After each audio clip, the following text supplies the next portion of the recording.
was an accident. I'm on a blue, and I'm a newbie. I'm afraid to be a beginner, and he out here got me up on the blue. I gave her a way out, and she decided not to do it. There was a way out. A burnt pin on this electrical connector. This is the connector inside the RV. Pull back a little bit. You can see that that's burnt, and it's burnt and welded enough that I couldn't separate these. So you see that. And this is what we woke up to this morning. Nice, wet, heavy snow that is now turning to rain, and we are on our way to go skiing. So it ought to be a fun drive, and hopefully at the mountain, as they call them in Michigan, they call the hills here mountains. Hopefully it's actually snowing there and not raining, because that would not be cool.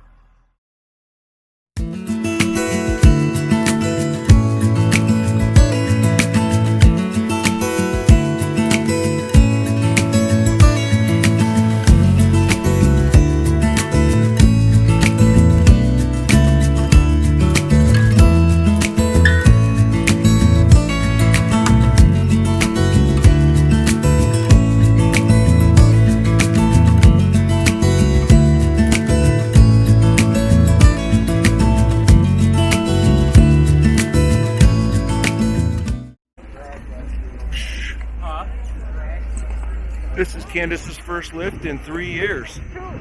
2 years, 2.5 years. We just went down to baby slope over there. Now we're gonna hit a green slope and actually get on a lift, and we'll see how she does. Hopefully we make it down safe and without too much frustration. But yeah, that's our January 11th. January 11th. Almost 3 years back there. Lift fail number one is I got in line before she was ready, so we're riding separately on the way up the first chairlift. And up and away we go. All right, let's go. I'll follow you.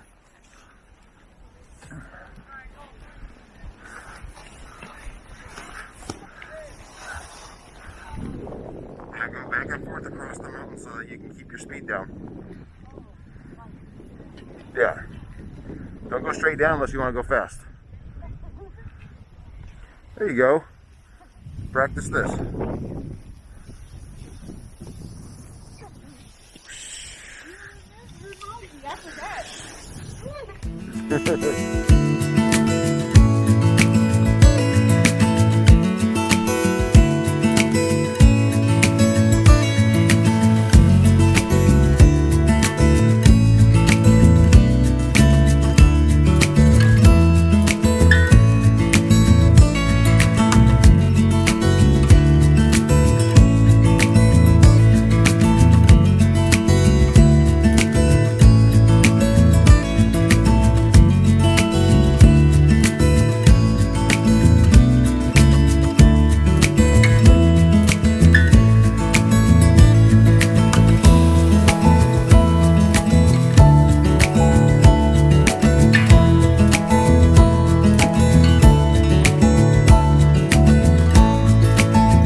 Guess what Jeff did?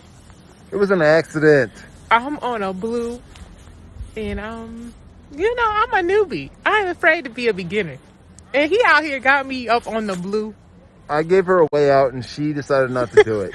There was a way out. It was difficult to get out with skis on between this little fenced-in area. She let her ego and embarrassment get in the way. No, she was embarrassed. I didn't. Ego. So look, is this the one we're doing? Yeah, check your. I did. I'm gonna go really slow. So that's it right there. Ego checking is going to take me really slow down the blue. Wish me luck, y'all. I'll let y'all know how it goes. Check your ego at the door. I am. I'm gonna go nice and slow. No, I meant we was in there. I just like, let's roll with it. Why not? Give it a shot.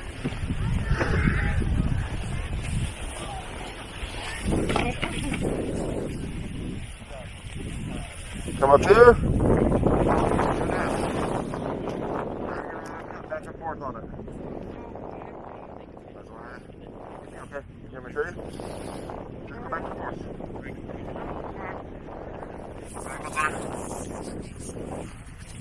Candace goggled up for this one, y'all. Nah, it's dirty. She's goggling up. I'm going to go down the ways and film you.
Y'all ready? Jay. Willie. Yeah. Here we go.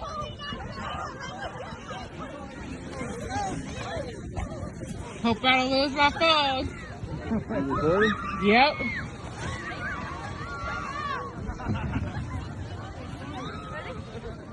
You guys ready to go? Yep. Yeah. Four of you? Yeah. Perfect. Here we go. Oh, God. See ya.